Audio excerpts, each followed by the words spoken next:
नमस्कार दोस्तों। आज मैं आपको भगवान राम और लक्ष्मण की मृत्यु की कहानी बता रहा हूँ। चलिए शुरुआत करते हैं। महाकाल का श्री राम के पास आना।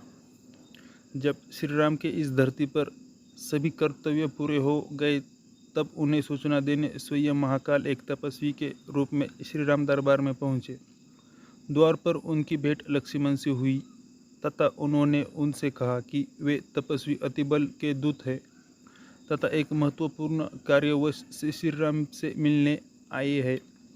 लक्ष्मण श्री राम की आज्ञा पाकर महाकाल को उनके कक्ष में लेकर गए। श्री राम का लक्ष्मण को पहरा देने का आदेश। जब श्री राम ने महाकाल से उनके यहाँ आने का कारण पूछा तो महाकाल ने कहा कि वे जो संदेश लेकर आए हैं वह अत्यंत गुप्त है, इसलिए जब वे इस संदेश को उन्हें सुना रहे तो तब उस समय उसके कक्ष में कोई न आना पाए। यदि कोई उन्हें बात करते हुए सुन ले या देख भी ले तो उसे प्राणदंड दिया जाए। तपस्वी की यह बात सुनकर भगवान श्री राम ने लक्ष्मण से कहा कि वह द्वारपाल को भेज दे तथा स्वयं कक्ष में द्वार पर पहरा दे। उन्होंने लक्ष्मण से कहा कि यदि कोई भी उन्हें बात करते हुए सुन लेगा तो देख भी लेगा तो अवश्य ही उसे प्राणदंड मिलेगा। महाकाल का श्री राम को संदेश।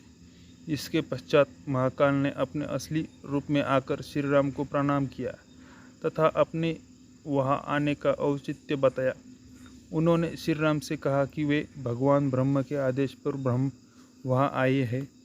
उन्होंने श्री राम को बताया कि अब उनका इस धरती पर कार्य पूर्ण हो चुका है तथा राम रूपी अवतार में उन्होंने अपनी जितनी आयु निश्चित की थी उससे भी समाप्त होने का समय आ गया है, इसलिए अब उनके परधाम वैकुंठ में जाने का समय निकट आ गया है।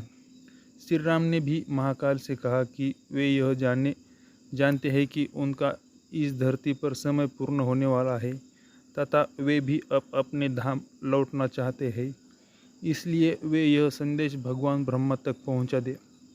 महर्षि दुर्वासा का आगमन तथा लक्ष्मण का धर्म संकट। जिस समय लक्ष्मण द्वार पर पहरा दे रहे थे उसी समय महर्षि दुर्वासा वहां आ पहुँचे।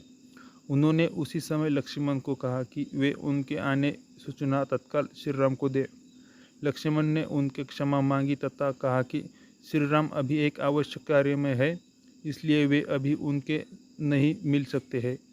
उन्होंने महर्षि दुर्वासा से कोई भी बात उन्हें बताया को कहा, अन्यथा श्री राम की प्रतीक्षा करने को कहा। यह सुनकर ऋषि दुर्वासा नाराज हो गए तथा उन्होंने कहा कि यदि उन्हें क्रोध आ गया तो भी इसी समय अपनी शक्ति से श्राप द्वारा पूरी अयोध्या को भस्म कर देंगे। लक्ष्मण यह सुनकर धर्म संकट में फंस गए तथा सोच भी कि यदि केवल उनकी मृत्यु से पूरी अयोध्या बच सकती है तो उन्हें अपना प्राण देने चाहिए। लक्ष्मण ने दी। श्री राम को दुर्वासा ऋषि के आने की सूचना। लक्ष्मण ऋषि दुर्वासा के आगमन का संदेश लेकर श्री राम के कक्ष में पहुंच गए तथा उन्हें दुर्वासा ऋषि से मिलने को कहा। लक्ष्मण को वहां देखकर महाकाल अंतर्धान हो गए। श्री राम की असमंज में पड़ गए, लेकिन वे लक्ष्मण की दुर्दशा को समझ चुके थे। उन्होंने लक्ष्मण को महर्षि दुर्वासा को अंदर भेजने का आदेश दिया। लक्ष्मण ने मांगा मृत्युदंड। इसके बाद भगवान श्री राम के द्वारा राज्यसभा बुलाई गई, जिसमें महर्षि वशिष्ठ, उनके सभी भाई, मंत्री तथा हनुमान उपस्थित थे। मंत्री सुमंत तथा भारत ने लक्ष्मण को क्षमा कर देने का अनुरोध किया, लेकिन लक्ष्मण ने कहा कि यदि राजा का वचन की झूठा चला जाएगा तो कौन उनकी बात पर विश्वास करेगा। इसलिए लक्ष्मण ने स्वयं के लिए मृत्युदंड मांगा। यह सुनकर भगवान राम असमंज में पड़ गए तथा अपने गुरु महर्षि वशिष्ठ से राय मांगी। महर्षि वशिष्ठ ने भी श्री राम को अपना वचन निभाने का कहा। भगवान श्री राम द्वारा लक्ष्मण का त्याग। उस सभा में हनुमान भी उपस्थित थे तथा उन्होंने शास्त्रों का उदाहरण देकर कहा कि श्री राम एक सिद्ध पुरुष तथा साधु का त्याग कर देना उन्हें प्राणदंड देने का समय होता है। महर्षि वशिष्ठ भी उसके सहमत हुए तथा उन्होंने लक्ष्मण का त्याग कर देने को कहा। इसके पश्चात श्री राम ने लक्ष्मण का परित्याग कर दिया।